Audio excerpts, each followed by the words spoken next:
गोलगतनी समाचार बटुए पटना बक्सर से 6485 पैक्स चुनाव 5 चरण में हुई। महिला खाती 5 गो पद बटुए आरक्षित। ओहिजे बक्सर में 2 चरण में पैक्स के चुनाव हुई। खबर का बा सब बताई भोजपुरिया समाचार। चैनल पर नया बानी तो सब्सक्राइब करी, देखला के बाद शेयर जरूर करी। 5 पद खाती अलग अलग रंग के मतपत्र रही। अंतिम मतदाता सूची 25 के निकली।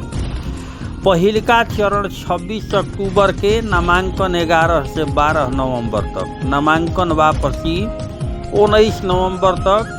दूसरका चरण में 28 अक्टूबर के हुई। इनका लोग के नामांकन 13 से 14 नवंबर के हुई। नाम वापसी 20 नवंबर के।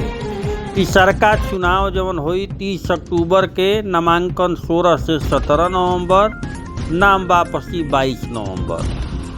चौथा चरण 1 नवंबर के हुई, जेकर नामांकन 17 से 18 नवंबर, वापसी 23 नवंबर।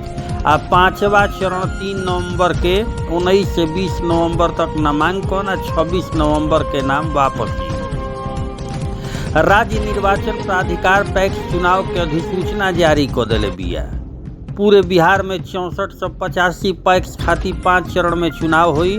हर चरण के बाद वही दिन या ओकरा बाद मतगणना हुई। निर्वाचन प्राधिकार जिलाधिकारी के अधिकार दिहल गइल बा कि कब मतगणना करई है। हालांकि हर जगह से अगला दिन यानी आज चुनाव बा तो काल नामांकन माफ गिनती कइल जाई।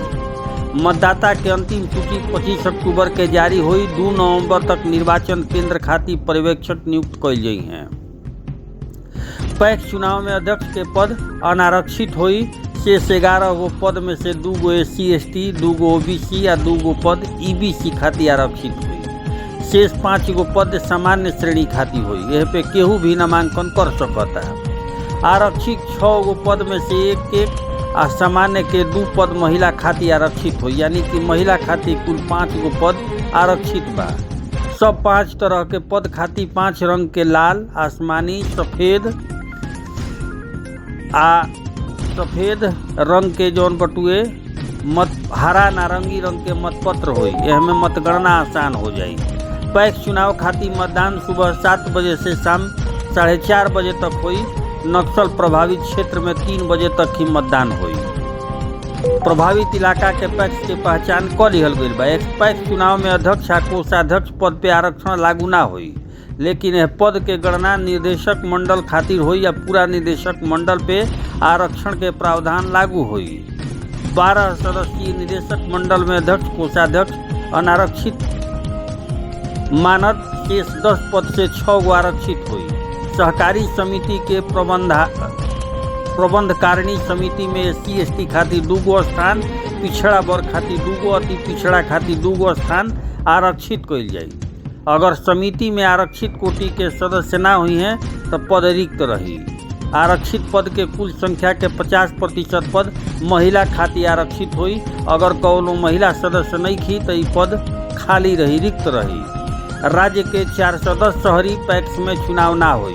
हालांकि निर्वाचन प्राधिकार के भी 164 शहरी पैक्स में चुनाव खातिर प्रस्ताव आइल बा। इस चुनाव में बिहार सहकारी सोसाइटी अधिनियम 1935 के धारा 44 क थ के उपधारा 2 के तहत पैक्स के काम पंचायत के सह अंतक निर्धारित कइल जाई। एकरा खातिर 410 पैक्स के पुनर्गठन कइल जाए के बा, ताकि अधिनियम के प्रावधान के तहत काम हो सके।